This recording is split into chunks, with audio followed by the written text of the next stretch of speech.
Well, hello everyone and welcome to Energy Gal Meditations. I'm Lisa, transformation doula and sound artist. I am so excited to have you here along for our guided meditation journey. It's my passion to create frequencies through sound baths, guided meditations, and just ponderings that create a safe space for you then to do the work of healing. As I've been pondering what it is that we would allow to come through us today, the download that we would welcome into our space today. It has to do with love. It has to do with self-love. It has to do with the expectations that we have of others to love us and how that is very precarious space. So in other words, you expect somebody else to be a certain way so that your world feels right. And what it does is it creates a world where you give your power to somebody else or to something else. So if you're saying, I can't stay in this relationship unless you are a certain way for me to feel loved or to feel cherished. I can't feel cherished. I can't feel loved if you don't act a certain way. And I think what happens is that we come into a very unpredictable, unreliable, not safe world. We think it's the other person's behavior that's making us not safe. But I'm wondering if it is more the fact that we have forgotten that we can love ourselves and that is actually that is our onus, but it's also our power. So that when I love myself, you can be any way you want and I'm still okay. It doesn't really shatter my world if you disagree with me, or if you're acting like you don't cherish me or you disregard me. I'm okay because I love and cherish and regard myself. I don't need you to.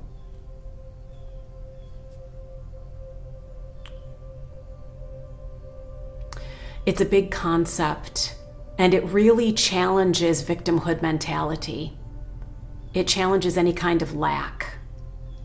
It challenges any kind of, I need somebody else to be a certain way for me. That's my requirement. So that I can feel free, I can feel happy, I can feel satisfied, I can feel fulfilled. It really challenges that whole concept. It's a big one. It's one that I myself have been working through and working with, and that has been working through and working with me quite a bit. Seeing as how I was very, very steeped in victimhood mentality. I always gave my power away to everybody else. Well, if only then. Well, it's their fault, and so there was a lot of pouring my power out and tossing it into everybody else's pockets, and then being frustrated with them and blaming them. Because in victimhood mentality, someone's got to be blamed and it's not going to be me. And as I began to awaken to the possibility that I could own my own mood, that I could own my own happiness, that I could own my own feeling good enough, that I could come into that sovereign place, not with a chip on my shoulder, genuinely loving myself, not in spite of everybody else, but because there was no place else to turn. I turned to this one.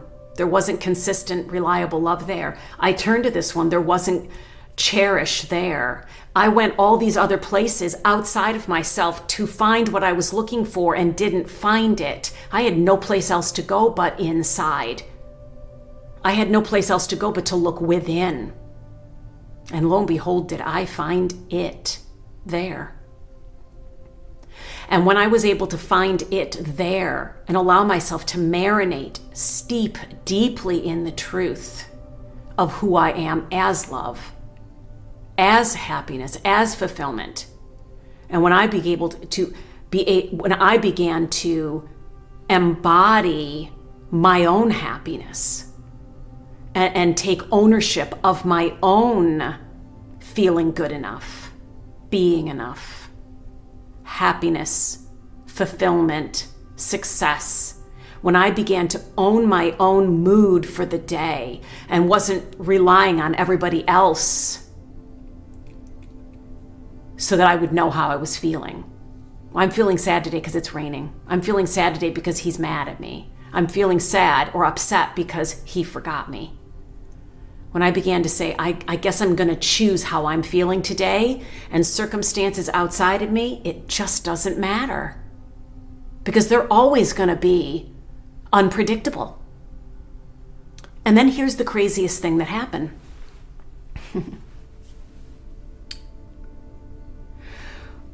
When I began to own my own happiness and own the truth of who I am, when I began to own feeling good enough regardless of what anybody else thought or the circumstances around me, when I began to own feeling cherished and that wasn't somebody else's responsibility to make me feel good enough, when I began to own that it's me, I'm the one responsible for that. I own that. That is on me. If I didn't get it in my childhood, it's on me now to reparent myself, mother myself, father myself. It's on me now. There's no more blame. When I began to do that, I began to hold that frequency of this very sovereign being. And this was the frequency I was holding. So this was the frequency that I was pouring out into my atmosphere. And with the biofeedback loop that was happening, that toroidal field, what was reflected back to me is you're good enough.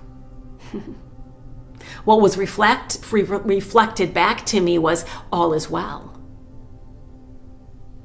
I began to create a reality around me that confirmed exactly what I was believing about myself. That I'm happy, that I'm cherished, that I'm good enough, that I'm celebratable. My world began to reflect what I was believing about myself when I stopped asking the world to tell me so that I could feel that way. Is any of this landing? Comment below. This is something that is so revelatory for me. Oh my God, I cannot tell you, for 55 years to be steeped in such a victimhood lack mentality where I put my power in somebody else's pocket or in another situation or in the future. I'll be happy when in the future. And to be able to own my very moment right here, right now, and say, I am choosing my mood right now. It isn't that I'm upset because of that, because I could be happy even because of that. There's this cooking show I watch. It's so old. But the woman on it, Mary Berry, British show, she is hilarious. She's got to be near 70 years old. She is so stinking cute. Offers her critiques and encouragement for the bakers. Well, being the curious soul that I am, I wanted to know her backstory because I thought, I wonder, she's so happy all the time. She's so real all the time. You know, she just, what is her backstory? I'm just curious to know about her. And found out that I believe that she's married to the same man for all these years, had a few kids. Well, didn't I find out that, if I'm correct, one of her children died in a car accident at age 19. And as I'm on my phone checking that out and I'm looking at the cooking show, I mean, my mind is blown wide open because I'm thinking there's a woman who has survived what has to be, in my world, the worst thing that could happen. And she got up the next day and chose to stay, chose to continue on. And then there was actually some days when she chose to get in front of a camera and encourage and critique people and even crack a joke, and then even laugh, and then even enjoy a piece of pie. She didn't let the circumstances dictate her mood, her quality of life, her feeling happy, like it's worth it to stay. And that was just mind-blowing for me. She survived the worst possible scenario and stayed, and looks to be thriving even, and continuing to add to other people's lives.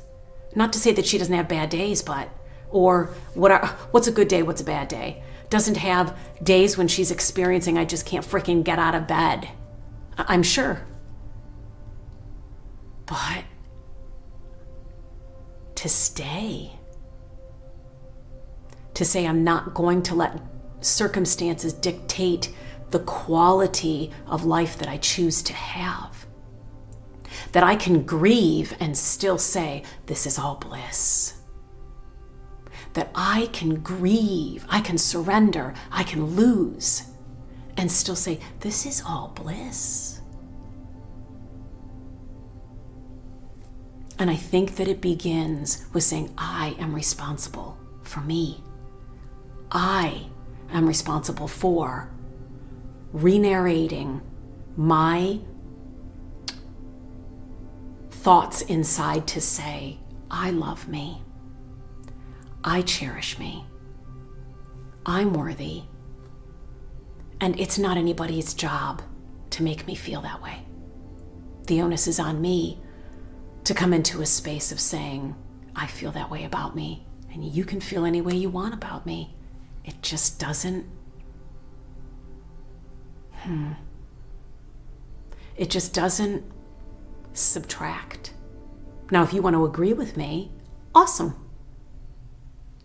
But you can not agree, and I'm still here. I'm staying. It doesn't change the trajectory of the promise that I made to myself to come into this incarnation and experience it all. So I just want to put a blanket statement out there, and you can agree with me or not, but nobody out there, not my husband, not my siblings, not my children, not my parents, not my friends, not any of my subscribers, the commenters, nobody is responsible for making me love myself, for making me feel happy, for making me feel honored and cherished, or even making me feel seen. I own it all. It's on me. It's on me to remember my authority, who I am, and to embody that truth and be that frequency. That was a long beginning, wasn't it? So today's guided meditation, I have no idea what it's going to be because it always comes out at the last minute. I have a feeling it's going to be relatively short, but I don't even have a clock around, so who knows? Thank you for being here with me. I honor you. I cherish you, but I can do that because first I've honored and cherished myself. So, all this remembering, all this waking up, all this experiencing, it is such an adventure. Thanks, everyone, and enjoy your journey. To fall in love with myself is the first secret of happiness. To fall in love with myself is the first secret of happiness.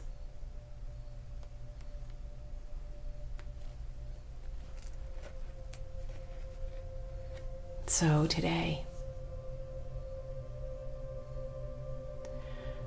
we're going to take a little journey. We're going to go on an adventure. And we begin by reminding ourselves that there's no right way or wrong way to experience this. We allow whatever comes forth to present itself, to share its message. And we thank it for presenting itself, for being here with us. Any thoughts that bubble to the surface, we allow.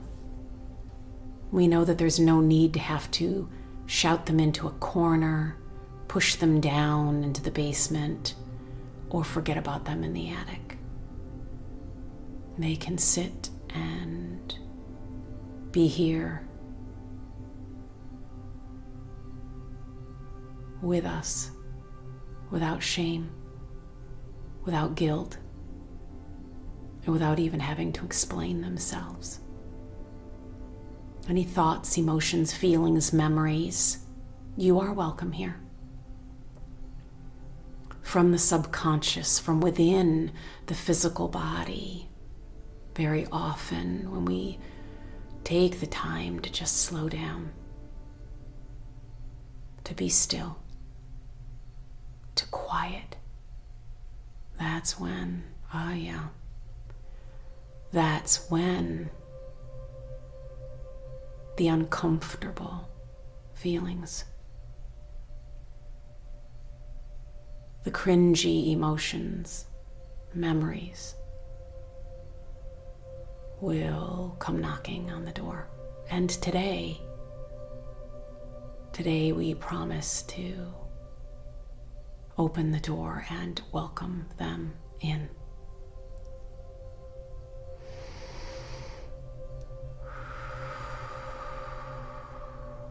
So in this moment, just become aware of your breath. Just the gentle breath in, the air that's right there in front of your nostrils, filling up the belly, making its way out to the fingers and the toes. And then exhaling. Maybe you would picture your whole entire body breathing in from every cell.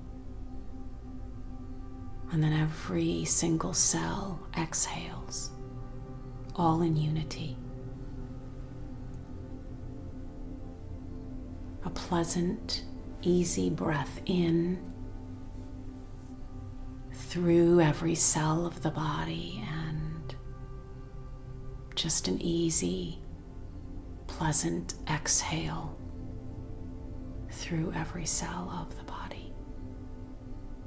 Everything working in unity, tandem, and synchronicity. Everything moving like that school of fish. They all seem to twist and turn together at the same time, or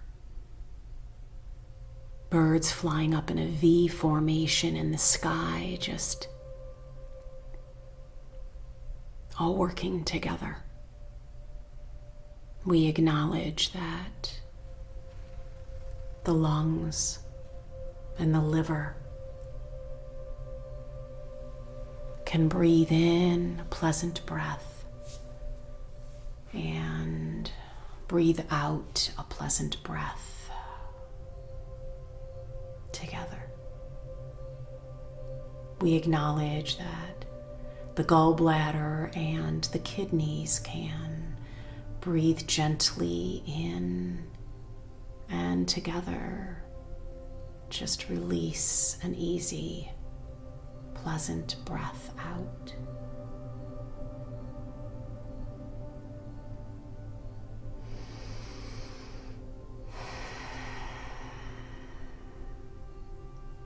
We acknowledge that the liver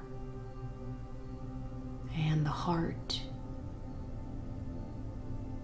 can take a synchronized breath in together and a beautiful, pleasant, and easy exhale together.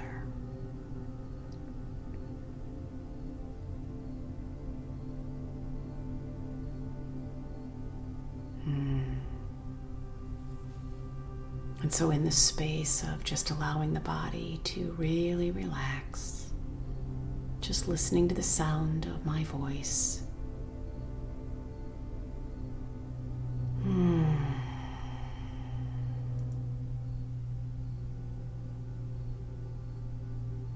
we allow that creative mind to wander and the analytical mind to just relax. Take a nap, be still.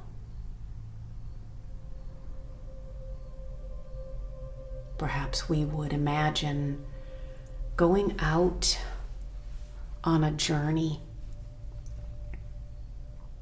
And it's a journey through the most beautiful green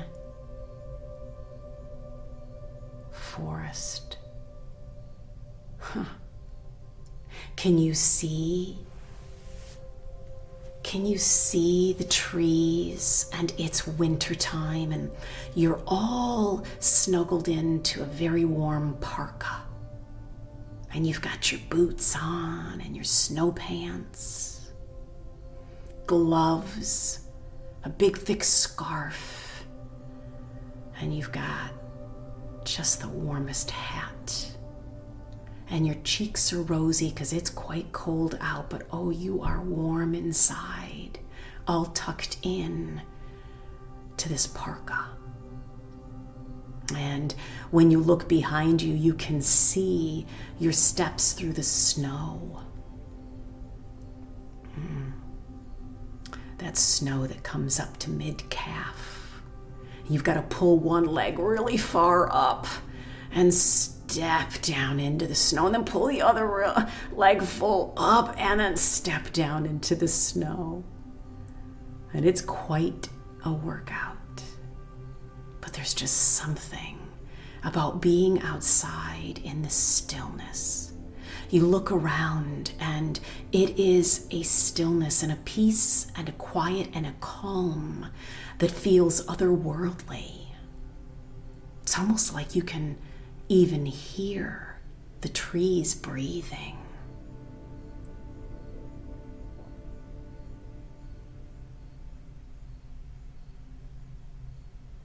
And you feel pulled, led,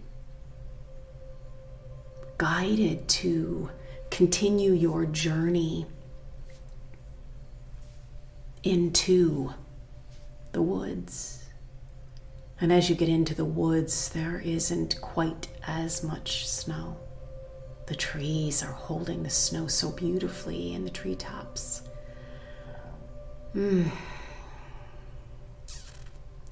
So pretty.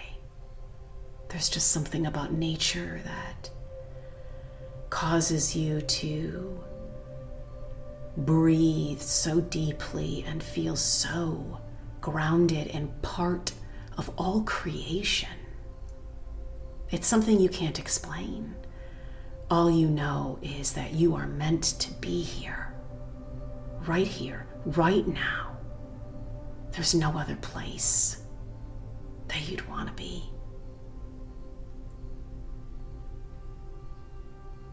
And in the distance there, just in the distance, not but a few steps, you see something. What color is it? this package that is placed under the tree like it's Christmas Day? Who left a package there for you?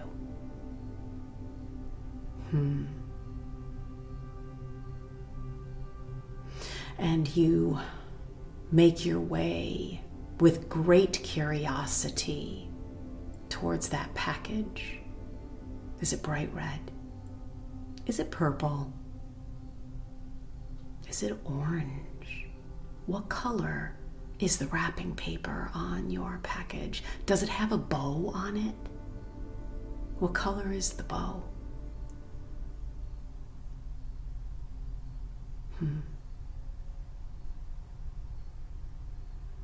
And you sit under the tree.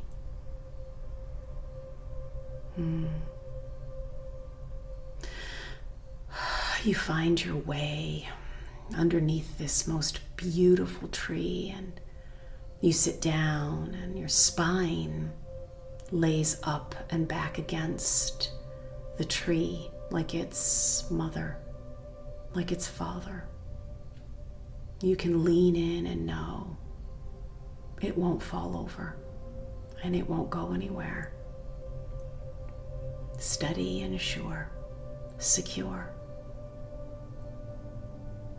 And it feels so good, so right to be here right now, in this very moment, in this very place.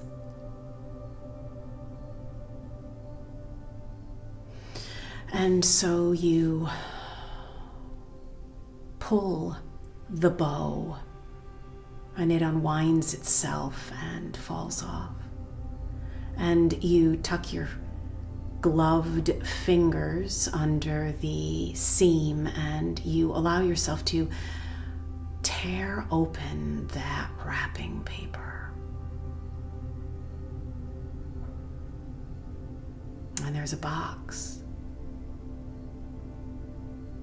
And you open the lid of the box, and you see the tissue paper there, and your heart is beating, and your mind is so curious, because what could this be? You know that it's something very special. You know that it's for this time and this place. This is perfect.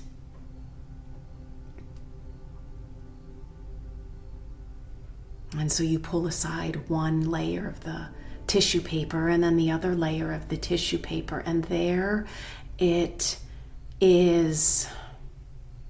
There it is. A mirror. And you pull this mirror out of the box, and the wrapping paper falls off and down into the box,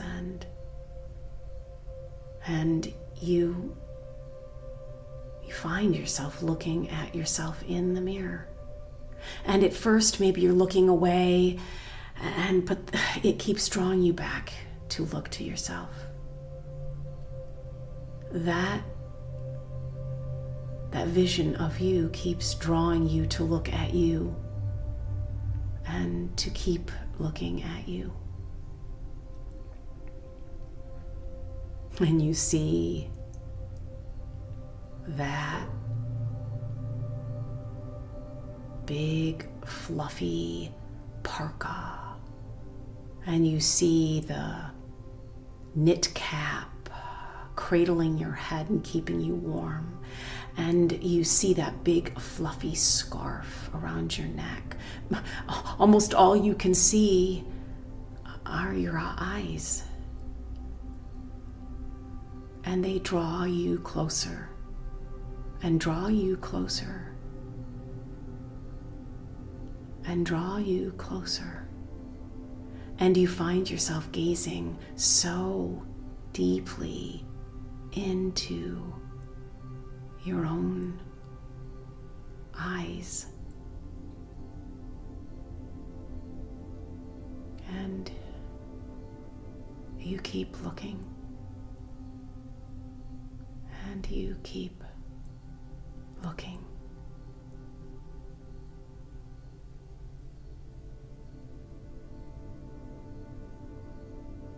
you are. Looking, staying, not looking away, but looking directly into your own eyes. And as so many poets have remarked, the eyes are the doorway to the soul. And you find yourself looking deeply, maybe deeper than ever, into your very own soul.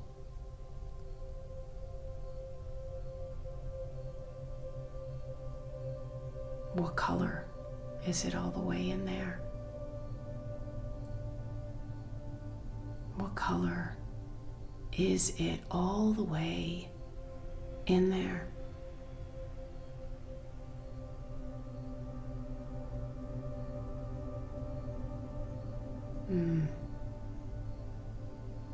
You come to realize that there is a very long journey, a never-ending journey that you could take to the depths of your own being.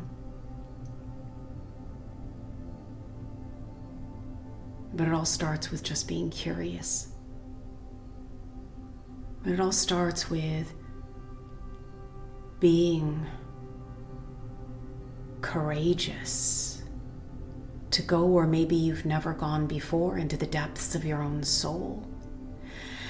And then you realize the last component to this journey to the depths of you would be compassion. That in your curiosity, in your courage, you would also be deeply compassionate towards your own self, anything that you find in there. That as you allow yourself to really see yourself, that you come to realize there is no good and there is no bad. There's just what is.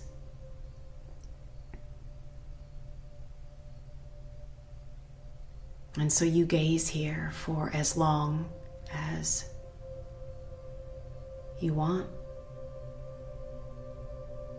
knowing that this is what you have been seeking all along. And you thought that it was out there, that you were seeking meaning out there, that you were seeking validation out there, that you were seeking to be seen out there, that you were seeking to be cherished out there, that you were seeking your good enoughness out there. And now you see. Now you remember. Now you know that it's never been out there. What you have been so thirsty for is the river that is you, that is in you. That well that never, ever empties, never goes dry, is in you. It is you.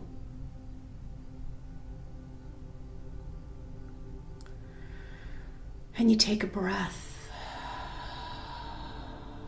and you allow yourself to continue to settle into your body, leaning into the tree, because this is a lot. This is a lot to remember. This is a lot to embody.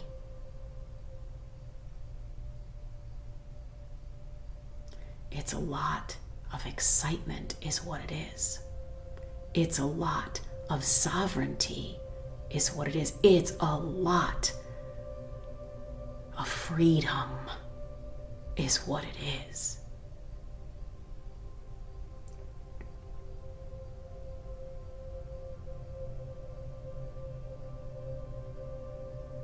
And so you put the mirror into,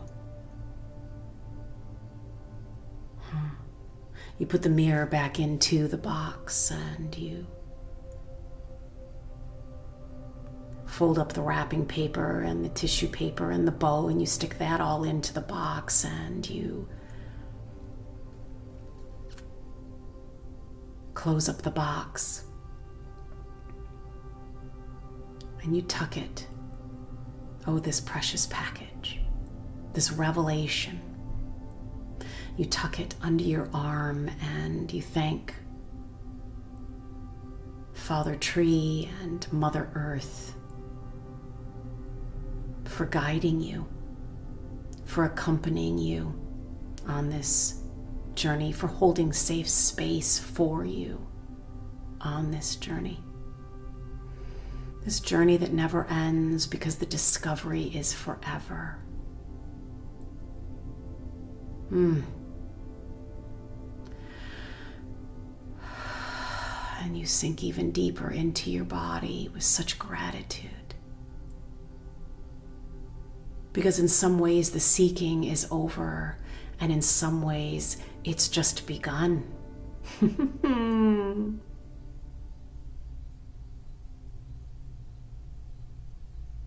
And when you're ready, you allow yourself to stand. Say farewell to the trees for now, and you make your way out of the woods, back into the deep snow, following your tracks as you head back into your world, knowing, knowing that your world will never be the same, because you have found what you've been looking for and aching for. You have found you.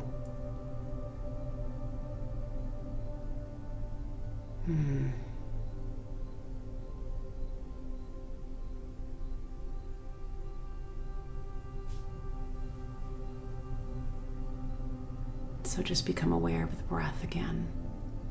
The gentle, easy breath in and out through every cell of your body. All of the cells breathing in and breathing out. All in synchronicity. All working together in unity for your health and your prosperity. And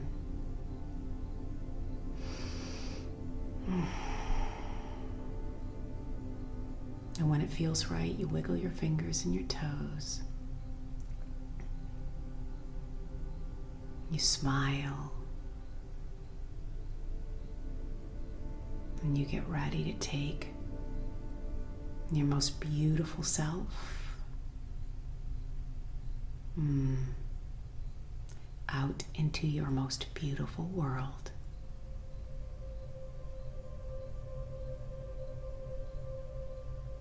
Peace be with you.